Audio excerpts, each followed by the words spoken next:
First principal থিঙ্কিংটা আমি Elon মাস্কের একটা পডকাস্টের ভিডিও থেকে শিখলাম, যেটা হলো যে আপনার যদি এটা একটা problem solving method by the way. First of all, আপনার যদি কোনো একটা প্রবলেম থাকে, ওটাকে আপনি এমনভাবে ব্রেকডাউন করবেন টু ইটস কম্পোনেন্টস যেন সলভ করা ইজি হয়। সো ফার্স্ট প্রবলেমটা ছিল, ওকে রেমো, তুমি পডকাস্ট বানাবা, তোমার তো মাইক নাই, তোমার তো লাইটিং সেট আপ করতে হবে, সেট বানাইতে হবে, কি করতে হবে না করতে হবে। ও মাই গড, পুরাটার প্রসেস এত আমি প্যাঁচাই ফেলছিলাম যে নিজেই আমি হার্ট অ্যাটাক দিয়ে দিয়েছি যে ওকে আমি এত কিছু করতে পারবো না। দেওয়ার টাইম আমার খুবই খারাপ লাগতেছিল যে শিট, আমি এটা কেমনে করবো।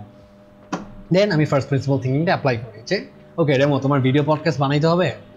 ভিডিও পডকাস্টে কি থাকে? Okay, video, the audio and lighting. Then আমি ওইটা মাথায় রেখে I just started with the video because আমি অলরেডি কন্টেন্ট বানাইছি। I have the lights, I already built a set. What was I waiting for?